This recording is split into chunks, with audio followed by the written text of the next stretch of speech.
Hello बच्चों, let's read the question. A rectangular film of liquid is extended from 4 cm into 2 cm to 5 cm into 4 cm.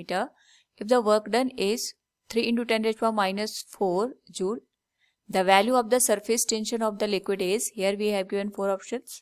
Now to answer this question, first we will discuss here the key concept, and here the key concept is work done to extend a liquid film, और we can say here अगर हम यहाँ पे mathematically surface tension के term में work done की value find out करना चाहें, it is given as surface tension into change in area. Now यहाँ पे अगर हम अकॉर्डिंग टू द क्वेश्चन बात करें तो हमारे पास एक रेक्टेंगुलर फिल्म दे रखी है of a liquid which is extended from 4 centimetre into 2 centimetre to 5 centimetre into 4 centimetre. यानी अगर हम इसके इनिशियल एरिया की बात करें, the initial area is given as, इसको हम A1 से रिप्रेजेंट कर सकते हैं 4 centimetre into 2 centimetre, that will be equal to 8 centimetre square, और इसको हम यहाँ पे मीटर स्क्वायर में कन्वर्ट कर सकते हैं by multiplying 10 raised to power -4. तो ये हो जाएगा 8 into 10 raised to power -4 metre square.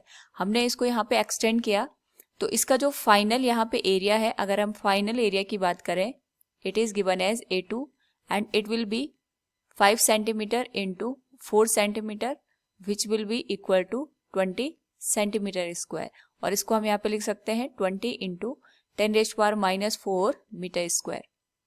Now यहाँ पे इसका जो इनिशियल एरिया है उसको फाइनल एरिया में कन्वर्ट करने के लिए हमने जो वर्क किया है, it is given as 3 into 10 raised to power -4 joule. Now इस केस में जो हमारे पास rectangular film of the liquid है, इसको एक्सटेंड करने में 3 into 10 raised to power -4 joule का वर्क डन हमें करना पड़ रहा है. यानी अगर हम इसकी बात करें कि यहाँ पे हमने इसका जो सरफेस टेंशन है इसके साथ जो रिलेशन फाइंड आउट करना है, it will be given as work done equals surface tension T multiplied with change in area. But यहाँ पे हमने लिक्विड फिल्म का यूज किया है एंड वी नो दैट इस पर्टिकुलर केस में जब हम रेक्टेंगुलर फिल्म की बात करेंगे तो यहाँ पे जो एरिया आएगा वो हमारे पास दो एरिया हम यहाँ पे कंसिडर करेंगे. सपोज ये हमारे पास रेक्टेंगुलर फिल्म है, एक इसका इनर सरफेस एरिया आएगा और एक इसका आउटर सरफेस एरिया आएगा. यानी हमारे पास दोनों एरिया में यहाँ पे चेंज आएगा, तो जो भी हम वर्क डन लिखेंगे उसमें हम यहाँ पे 2 से मल्टीप्लाई कर देंगे. So it will become T into 2 into change in area.